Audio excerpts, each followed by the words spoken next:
Hey guys, अगर आपने हमारा चैनल सब्सक्राइब नहीं किया है तो चैनल को सब्सक्राइब कर लें और बेल आइकन का बटन प्रेस कर लें ताकि वीडियो से रिलेटेड जो हमारी नोटिफिकेशन है वो आपको समय से प्राप्त होती रहे। हे गाइस, कैसे हो आप सब लोग। मुझे उम्मीद है कि आप लोग सब अच्छे होंगे और अपने घर पे स्वस्थ और कुशल मंगल होंगे गाइस। जैसे कि आपको दिख रहा होगा गाइस, आज का जो हमारा टॉपिक है वो है भारत के मैदान, पर्वतीय क्षेत्र, तटीय मैदान और भारत के द्वीप समूह। ठीक है गाइस। अब जैसे कि मैं आपको बता देता हूँ कि ये ज्योग्राफी का टॉपिक है गाइस। ठीक है। अब यहाँ से जो भी मेन क्वेश्चन बनते हैं और डिटेलली जितना भी मैटर है इस टॉपिक का वो मैं आपको सभी क्लियर करूँगा इस वीडियो में। ठीक है। तो आप वीडियो के एंड तक बने रहिएगा गाइस और वीडियो को अच्छी लगे तो लाइक भी कर दीजिएगा। ठीक है गाइस।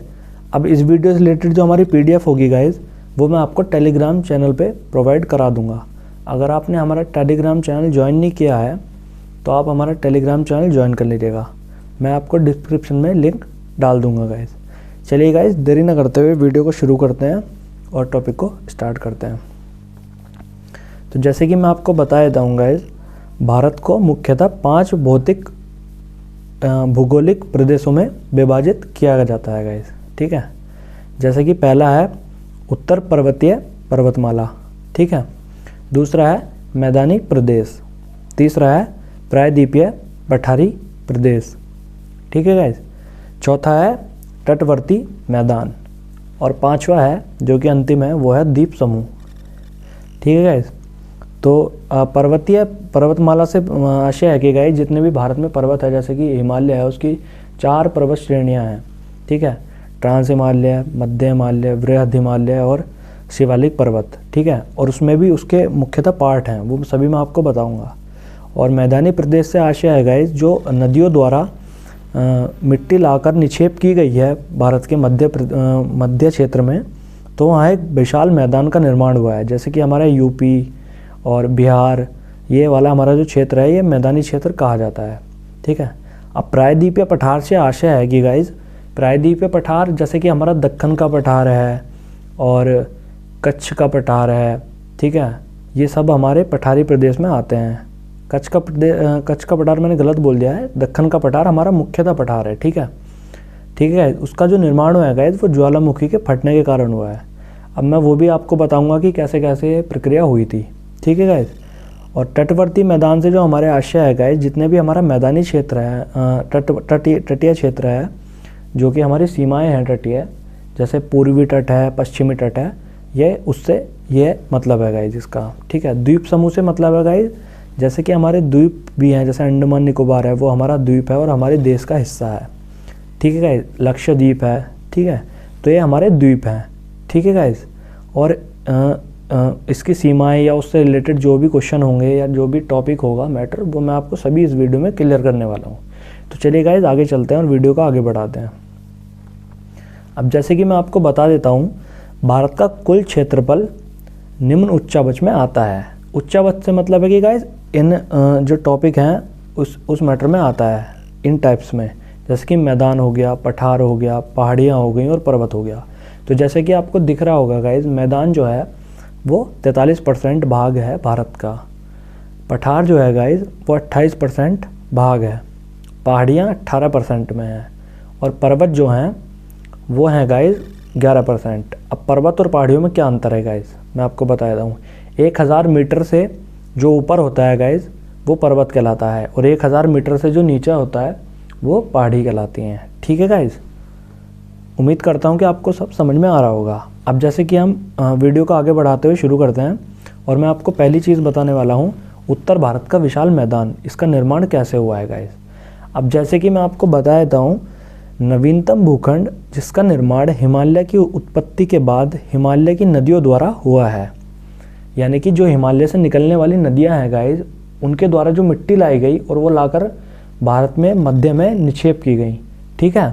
तो उनसे ही इसका निर्माण हुआ है, जो कि भारत का उत्तर विशाल मैदान है गाइस। इसकी जो क्षेत्रफल है वो बहुत ही बड़ा है भारत में। ठीक है।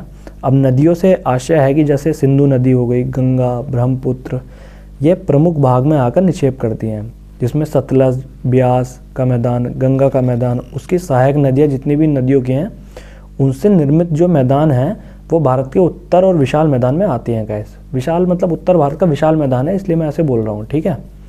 अब जैसे कि मैं आपको बता देता हूँ, ब्रह्मपुत्र की घाटी भी इसमें शामिल है, ठीक है। अब मैं आपको इम्पोर्टेंट चीज़ बताने वाला हूँ। जैसे कि मैं आपको बता देता हूँ, विश्व का सबसे उपजाऊ और घनी जनसंख्या वाला भूभाग है गाइस ये, ठीक है, जो भारत का मैदानी क्षेत्र है। भारत की 60% जनसंख्या इसी मैदान में गाइस निवास करती हैं, ठीक है। और इसका जो क्षेत्रफल है गाइस वो लगभग 7 लाख किलोमीटर है अप्रॉक्सीमेटली। लगभग में बता रहा हूँ गाइस मैं, ये एग्जैक्ट नहीं है, लगभग में, ठीक है। और इसकी जो लंबाई है वो 2400 किलोमीटर है लगभग। और जो इसकी चौड़ाई है वो पूरब में 145 किलोमीटर और पश्चिम में 500 किलोमीटर, ठीक है। इस ओर बढ़ जाती हैं। आपको मैं उम्मीद करता हूँ कि सब चीज़ें समझ में आ रही होंगी, ठीक है। अब यहाँ से क्वेश्चन क्या बन सकता है मैं आपको बता देता हूँ। अब आपसे पूछा जा सकता है गाइस कि भारत का जो उत्तर भारत का मैदान है उसका निर्माण कैसे हुआ है। तो आपको याद रखना है कि हिमालय से निकलने वाली जो नदियाँ हैं उनसे इसका निर्माण हुआ है, ठीक है गाइस। चलिए आगे चलते हैं और वीडियो को आगे बढ़ाते हैं गाइस। अब जैसे कि मैं आपको बता देता हूँ, राजनीतिक दृष्टि से मैदान का विस्तार उत्तरी राजस्थान, हरियाणा, पंजाब, दिल्ली, यूपी, बिहार, बंगाल व असम राज्य में है। राजनीतिक दृष्टि से आशय है गाइस, अगर आपने कभी एटलस या मैप पढ़ा होगा तो उसमें 2 तरह का मैप दिया होता है। एक होता है पॉलिटिकल मैप, एक होता है प्राकृतिक मैप, ठीक है। तो पॉलिटिकल जो मैप होता है गाइस उसमें आपको पॉलिटिकल चीज़ें शो करता है, जैसे कि राज्य हो गए, उनकी राजधानियाँ हो गई, शहर हो गए, वो सब। और प्राकृतिक जो मैप होता है गाइस उसमें जैसे पहाड़ी हो गई उस राज्य से रिलेटेड, पठार हो गया, नदियाँ हो गई, वो सब चीज़ें शो करता है। तो राजनीतिक दृष्टि से इसका आशय ये है कि ये मैदान इन राज्यों में फैला हुआ है, ठीक है गाइस। अब जैसे कि मैं आपको बता देता हूँ, इस विशाल मैदान का निर्माण नदियों द्वारा बहाकर लाया गया काप निक्षेपों द्वारा हुआ है, जैसे कि मैंने आपको पीछे बताया था वीडियो में, ठीक है गाइस। चलिए आगे चलते हैं और समझते हैं। अगला जो हमारा टॉपिक है वो है तटीय मैदान, जो भारत के तटीय मैदान है।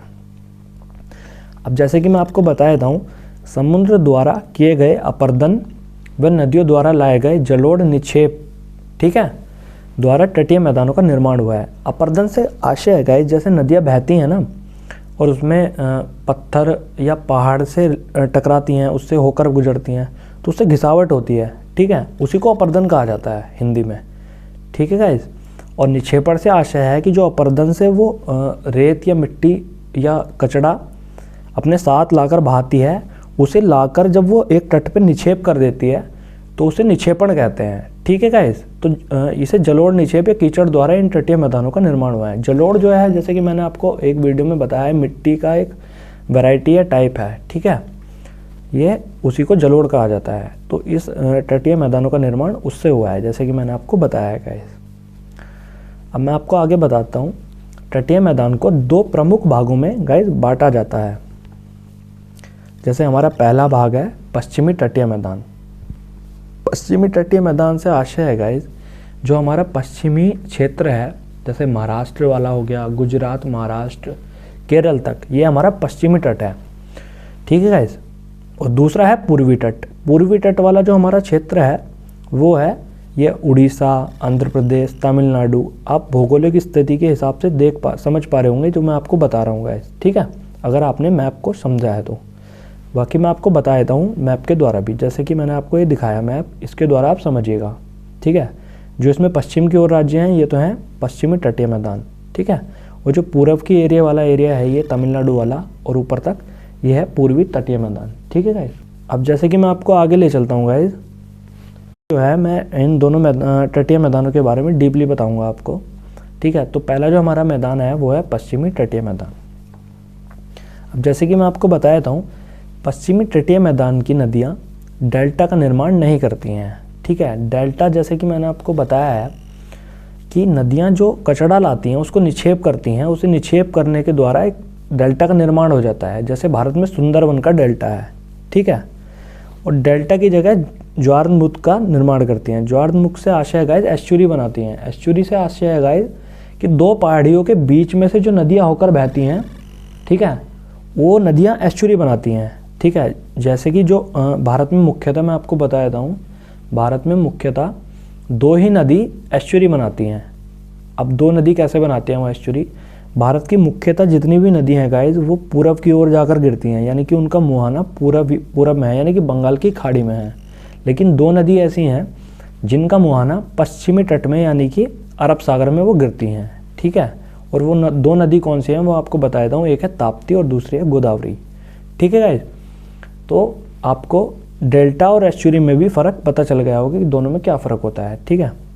अरब सागरीय मानसून पश्चिमी तटीय मैदान पर भारी वर्षा कराता है, ठीक है। अब भारत में जो वर्षा होती है गाइज वो पश्चिमी तटीय मैदान से होती है। गाइज यहाँ से क्वेश्चन बन जाता है, ये क्वेश्चन एग्जाम में पूछ लेता है कि भारत में किस तटीय मैदान से वर्षा होती है, ठीक है। तो आपको याद रखना है ये जो उत्तर भारत का विशाल मैदान वाला जो एरिया है, यूपी, बिहार, हरियाणा या बंगाल, इन सब में ही पश्चिमी तटीय मानसून की वजह से बारिश होती है। और जो हमारा साउथ में पूर्वी तटीय एरिया है वो लौटते हुए मानसून से वहाँ पर बारिश होती है, यानी कि जब यहाँ से बारिश हो जाती है तो सर्दियों के दिन में वहाँ पर बारिश होती है, ठीक है गाइज। आपको समझ में आ रहा होगा गाइज। अब जैसे कि मैं आपको बता देता हूँ, पश्चिमी घाट पश्चिम में कच्छ की खाड़ी से लेकर कुमार अंतरिप तक फैला हुआ है। कुमार अंतरिप गाइज एक जगह है भारत में ही, ये मैदान वहाँ तक फैला हुआ है, ठीक है। इसकी जो लंबाई है गाइज अप्रॉक्सीमेटली मैं आपको बता देता हूँ, ये 1600 किलोमीटर है और इसकी जो औसत चौड़ाई है वो 64 किलोमीटर है, ठीक है। गाइज नर्मदा व ताप्ती नदी के मुहाने पर सर्वाधिक चौड़ाई लगभग 80 किलोमीटर है, ठीक है। मुहाने से आशय है गाइज जो कि नदियाँ जहाँ पर अपना अंत करती हैं गाइज, ठीक है, उसे कहा जाता है मुहाना, और जहाँ से शुरू होती हैं उसको कहा जाता है उद्गम, ठीक है। अब जैसे कि मैं आपको बता देता हूँ, अब मैदानी क्षेत्र में आपको बता देता हूँ कि कैसे कैसे कौन कौन से मैदानी क्षेत्र हैं। तो जो पहला है वो है गुजरात का मैदान। अब जैसे कि मैं आपको बता देता हूँ, गुजरात की जो भौगोलिक स्थिति है नक्शे में वो भारत में पश्चिम की ओर है, ठीक है, यानी कि पाकिस्तान वाला जो एरिया है वहाँ से सटी हुई सीमा है, ठीक है। और बंदरगाह भी हैं गाइज वहाँ पर 2-3, तो वो भी मैं बता देता हूँ। अब जैसे कि आप देख पा रहे होंगे, कच्छ सौराष्ट्र के पूर्व में फैला हुआ गुजरात का भीतरी मैदान व खंबात की खाड़ी का तटवर्ती क्षेत्र इसमें शामिल है। इस मैदान की ढाल पश्चिम व दक्षिण पश्चिम में मौजूद है। तटीय क्षेत्रों पर दलदल पाया जाता है गाइज, तथा भीतरी भागों में उपजाऊ भूमि पाई जाती है जिस पर कृषि गाइज की जाती है। इसमें जो मुख्य नदी हैं गाइज वो हैं माही, साबरमती, नर्मदा, ताप्ती, ये गाइज इसमें मुख्य नदी हैं। गाइज जैसे कि मैं आपको बता देता हूँ, यह तट नमक उत्पादन, प्राकृतिक गैस व पेट्रोलियम भंडार के लिए बहुत ही ज़्यादा प्रसिद्ध है, ठीक है गाइज। ये जो हमारा गुजरात का मैदान है, ठीक है। अब यहाँ से आपको मुख्यतः नदी याद रखनी है। माही नदी जो है गाइज ये कर्क रेखा को 2 बार काटती है। अब ये क्वेश्चन यहाँ से बनता है गाइज, भारत की जो माही नदी है ये भारत में कर्क रेखा जो होकर गुजर रही है उसको 2 बार काटती है। अब आपको ये भी याद रखना है गाइज कि कर्क रेखा कितने राज्यों को काटती है, ठीक है, वो मैं अभी बता देता हूँ। चलो आपको अब मैं आपको बता देता हूँ कि कर्क रेखा कितने राज्यों को काटती है, जब मैंने आपको बता ही दिया है कर्क रेखा के बारे में। तो जो बेसिकली कर्क रेखा 8 राज्यों को काटती है, ठीक है। अब वो हैं गुजरात, राजस्थान, मध्य प्रदेश, छत्तीसगढ़, झारखंड, पश्चिम बंगाल, त्रिपुरा और मिज़ोरम, ठीक है। मैं PDF में आपको ये प्रोवाइड करा दूंगा, ठीक है गाइस। चलिए आगे चलते हैं और चर्चा करते हैं। तो गाइस जो अगला हमारा मैदान है वो है कोंकण मैदान। अब आपको ये कन्फ्यूज़न हो रहा होगा कि कोंकण तो तट है, जैसे कि आपकी बात भी सही है गाइस, कोंकण और कोरोमंडल भारत के तट हैं, लेकिन कोंकण मैदान भी है गाइस, ठीक है, जो कि अरब सागर और पश्चिमी घाट के बीच में है, ठीक है गाइस। और इसका जो दूसरा नाम है वो है अप्रांता, ठीक है, इसको उस दूसरे नाम से भी गाइस बोला जाता है। जैसे कि मैं आपको बता देता हूँ, दमन से गोवा तक 500 किलोमीटर लंबा और कटा फटा ये मैदान है। मुंबई के निकट सर्वाधिक चौड़ाई है गाइस इसकी, ठीक है। साल सागवान के वन तथा आम, चावल, नारियल उत्पादन के लिए बहुत ही ज़्यादा प्रसिद्ध है। साल सागवान एक लकड़ी की गाइस वैरायटी है, ठीक है। अगर आपके घर पे आपको पता भी होगा, अगर थोड़ी बहुत नॉलेज होगी तो इसके बारे में, ठीक है। इस मैदान की जो ढलानें हैं गाइस वो काली मिट्टी प्रायद्वीपीय पठार से बनी है, ठीक है। जैसे कि आपको पता होगा कि हमारे साउथ में जो स्थित एरिया है वो भारत का दक्कन के पठार से उसको बुलाया जाता है, ठीक है। और इसकी जो मिट्टी है गाइस वो काली मिट्टी है। और काली मिट्टी जैसे कि मैं आपको बता देता हूँ, ये कपास के लिए बहुत ही उच्च मानी जाती है, कपास की खेती के लिए। मैंने आपको मिट्टी वाली वीडियो में ये चीज़ें सब बताई हैं मिट्टी से रिलेटेड। अगर आपको वो चीज़ें नहीं पता हैं तो आप जाके मिट्टी वाली वीडियो देख लीजिएगा, ठीक है गाइस। चलिए आगे चलते हैं और अगले तट की ओर चर्चा करते हैं।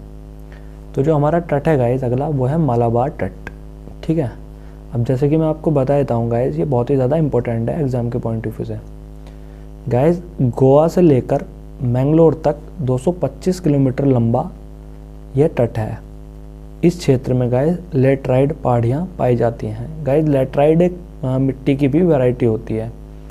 अधिक वर्षा व सामान्य तापमान वाला यह क्षेत्र है गाइस।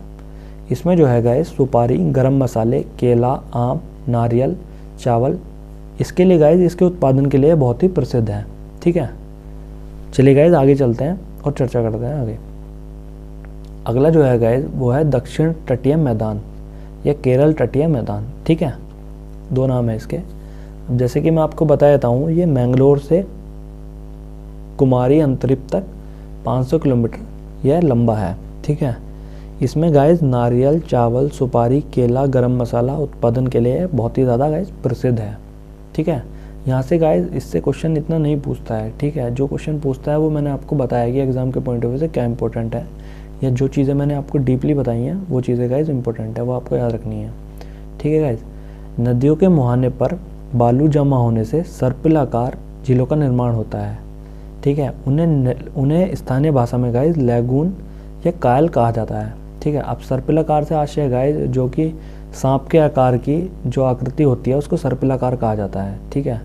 ऐसे ऐसाकार की जो होती हैं, गोल गोल गोल गोल ऐसाकार में जो होती हैं, ठीक है। और लैगून स्थानीय भाषा से मतलब है कि लैगून जो होती हैं, जो नदियों द्वारा कचरा लाकर जमा किया जाता है, उससे लैगून का निर्माण हो जाता है गाइस। उसे ज्योग्राफिकल भाषा में गाइस लैगून कहा जाता है, ठीक है। केरल के तट से